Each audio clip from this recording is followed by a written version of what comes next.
Okay, hello, my name is Isaac, and this is, I think, will be the second video for my American Lighthouse channel, which is going to focus on political, social, religious, philosophical topics that um, get talked about, but I don't think are ever going to be solved, and maybe I can't solve them, but hopefully I can give a perspective that other people haven't seen.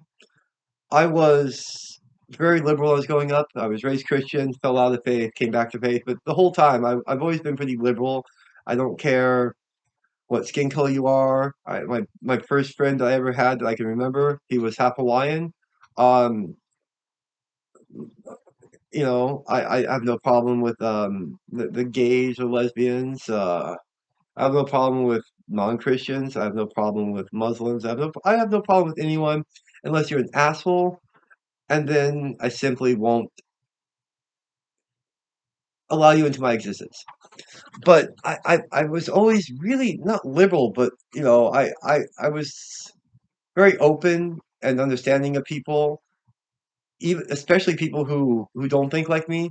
I have a really good way of understanding where people are coming from, or at least allowing myself to the possibility that the way I think of something is it may be completely wrong to a certain individual, and therefore I must take that into account when I'm dealing with them. Again, I have Asperger's, so my social skills aren't the best, although I've done pretty good, I think. I've worked through a lot of my own holdups or hiccups when it involves dealing with people, especially, I have to deal with, family members, friends, and I guarantee you there isn't a single one anyone I know that could I think understand the things that I do the way that I do because we have set standards. We have 2 plus 2 is 4. That's a very old and you know passé trope, but it conveys the message better than anything else. That there are fundamentals that we as humans have come to build our world around. Um, whether you believe in God or not, 2 plus 2 is 4. And what was I going with this? Oh yeah, I was very liberal when I was growing up. Not liberal, but very, I guess you would call it liberal. Um, I've always been for free speech. I've always been for people doing what makes them happy, because in this country, the original rights were life, liberty, and the pursuit of happenstance. Now, happenstance is simply a fancy word of saying the ability to try, not the ability to succeed, but the ability to try and succeed if you can. And most of the time, a lot of the time, quite a bit, a lot of the time, it's failure after failure after failure until you find what you can do. And every human has something they can contribute to, do something to better themselves. But I don't like this idea that the Republicans are evil and the liberals, the Democrats are the saviors. No, I honestly think there are good Democrats out there. There have to be. I understand there are bad Republicans out there. There have to be.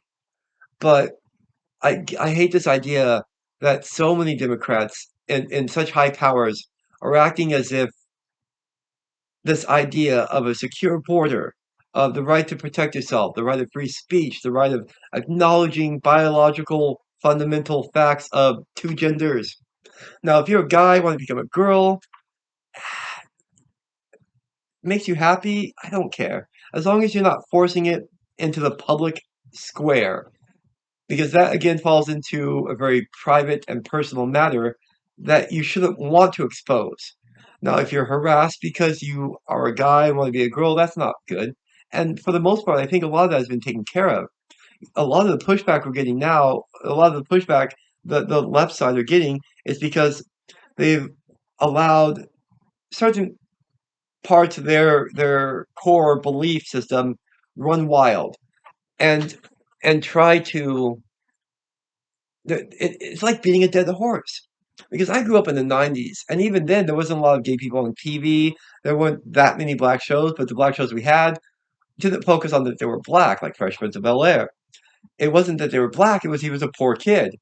no, getting into fights, and his mom was worried. So he sent him to his wealthy family in California, who was a judge. Okay, and so we had that when I was growing up. We had the TV shows with black people in it, but it wasn't about them being black. It was about them being just average Americans. And that comes with negatives, it comes with positives. I, for one, never experienced any benefit from being white, nor would I want to. In fact, I would feel very, very upset if I found out that what I achieved wasn't because of my ability, but about something immutable as the color of my skin or me being Christian. I don't want those to be why I am listened to or or whatever. I want it to be my character, my ability to keep my word, be nice and humble, be dutiful in my not even be dutiful in my religion, my ability to help my friends. I have, as I said before, I have Asperger's, so I have a very unique outlook on the world, which I use to help my friends. I always have. I've always been the one that they come to and talk to if they need advice or counseling, or even if they want to tell me something or tell someone something that they can't tell anyone else. They will tell me, and I keep the secrets. I keep them. None of them. Some of them are small, meaningful things. Some of them are pretty big that would fundamentally change relationships and stuff. But if if it's told to me, I keep it in confidence because at the end of the day, I can and I tell people I give them what I think they should do, but I always preface this, that's just my opinion. You have full right to disregard any and all things I say. But if you want my help, I'll give it. Even time and time again, you don't want it. But this idea that America is a systemic racist country is preposterous. The only systematic racist institutes or ideologies that existed in this country at any time were the early Democrats. The founding of it was Andrew Jackson, founded by the Trail of Tears, by forcibly removing Indians from the land and offering that land to rich Democrats who would then vote for the Democratic Party, i.e., what we know the Democrats is today. Uh, and you have all the civil rights bills that were shot down in the 1860s after the Civil War by the Democrats. You have the KKK started by the Democrats, and I'm not saying this to say you shouldn't like the Democrats. What I'm saying is they've had a past. It's bad, and I think some Democrats have tried really, really hard to get away from that. But this deflection and redirection of that the Republicans and other racists doesn't cut the mustard, as they say. Because if you say the party switched, and again, there are Republicans right now that just are abysmal, abysmal humans. But um, what was I gonna say? Oh, see, I lose my train of thought so easily. Um, but Democrats, and so they have had a bad history, and there were some Democrats that I think, want to fix it, like Tulsi Gabbard was one of them. And I'm sure some other ones have gotten in there that maybe have gone by the wayside, got caught up on all the hullabaloo that is, I would imagine, Washington, D.C. Never been there. Hopefully, I never have to go. I would like not to have to serve in public office. I don't think I would do very well with it. Type of personality I have, I wouldn't do well in politics.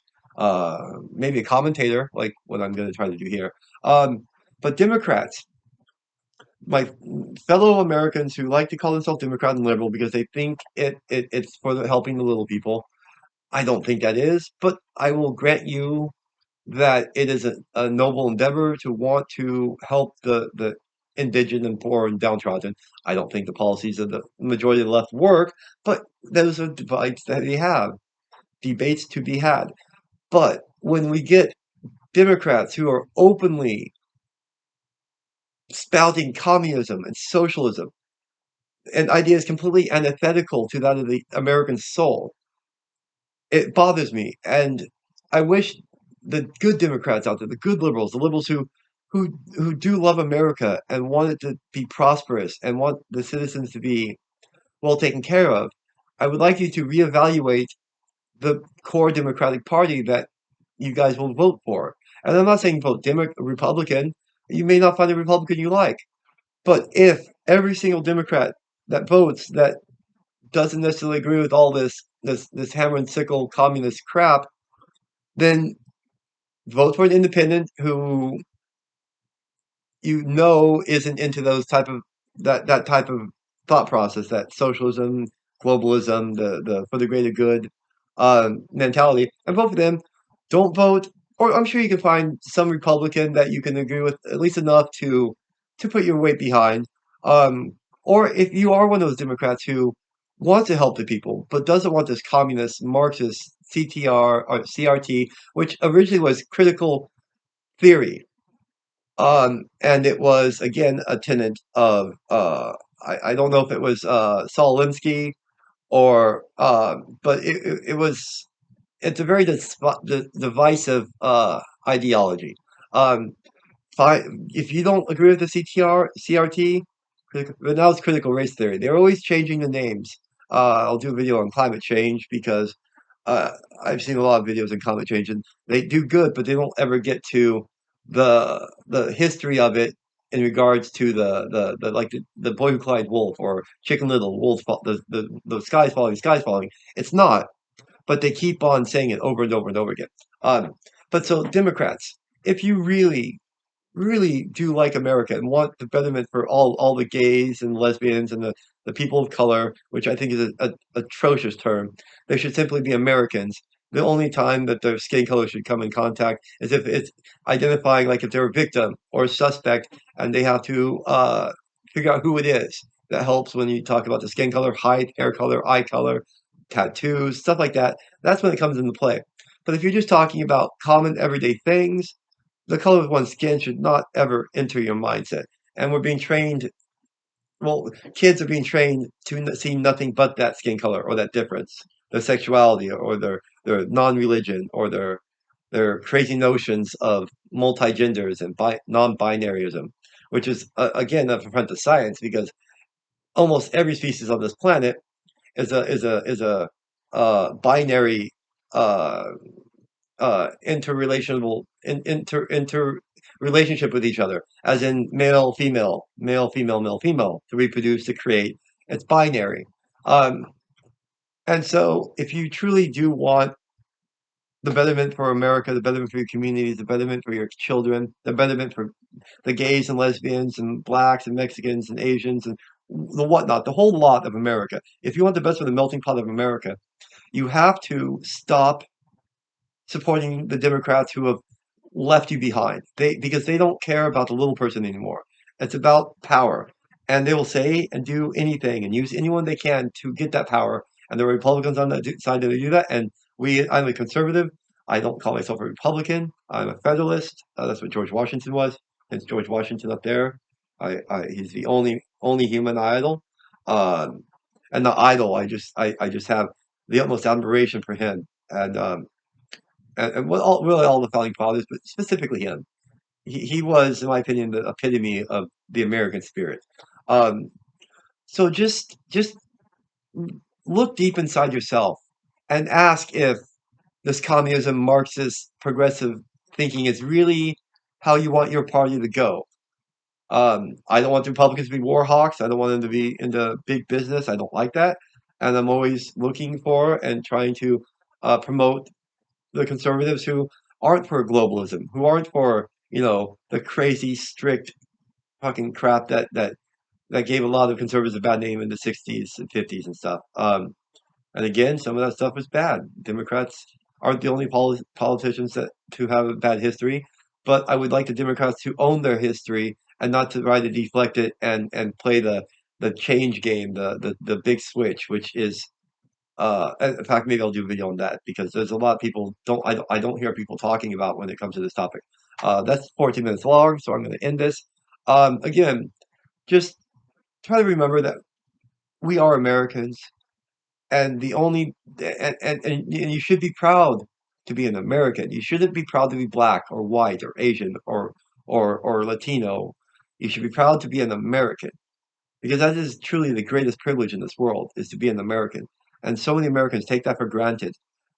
They've been taught to disregard all the greatness that America has done, focus only on the evil, and never point out where it's worse in the world or where it's worked better in the world than here because they can't. They can simply point at our faults and focus solely on that. But there's a whole spectrum of the history of America, and I believe it has been great more than it has faltered. And every time we falter, we step up and right wrongs. We have a history of fixing the ills of the world simply because we have seen what type of life can be had on this planet that has never happened before other than in America. Now, there are countries that are close to us, but they never get it quite right. There's always huge flaws in the way they try to do the type of Western culture that we have done here in America. And it is a melting pot. So it's not just straight white Europeans that built this country. It's Africans, it's Asians, it's Irish, it's Scottish. All of them helped build this great country. And all of them were great Americans. Every single one of them. And we need to be proud to be an American again. Americans are we are the greatest. And I don't say that to be arrogant. I say that because we are great because we have historically and consistently fought for what was right, even if it was ourselves. We fought ourselves to wrong to right a wrong that had been going on for centuries and still goes on today. But we fought ourselves to fix it. That's it. Thank you for listening. Just try to understand that maybe the people you're following you shouldn't have faith in or respect for. They don't deserve it. You need to find someone else to help lead us because that's what we are. We're all leaders because we can all lead in various ways. Not even politically. You can get involved with community organizing. No, oh no, no. You can get down with helping your community with the local church or a food bank. Um, whatever the case may be, we need to start looking at ourselves as all Americans again. And then we can truly, really thrive like we used to. Because this country blew up in 100 years, and it was because of the unabashed freedom that we made the government give us. And it's slowly being chipped away, slowly, slowly, because you can't. It's like you throw a frog in a boiling pot. If if you just threw all that onto Americans now, we would jump out, rage and quit. But you pick and pick and pick and pick at little things here and there, and have us focus on those faults so they get exposed more. And it only divides us and makes us not as strong as we are. If you're an American, be proud to be an American and be thankful that you grew up in this country. That's all. 18 minutes. Okay, I'm done. I'm Isaac. My channel is going to be America the Lighthouse. Um, Comment below of any videos or anything comes in mind that I may have let out of certain topics here. And I have glare in my eyes that I kind of like that because I don't like staring people's eyes directly because of my Asperger's. So this one, it kind of makes it so people aren't staring at my eyes, even though it's not recorded. I know it's weird. Okay, look at that creepy doll up there. By the way, I love clowns. Clowns are so creepy. Goodbye.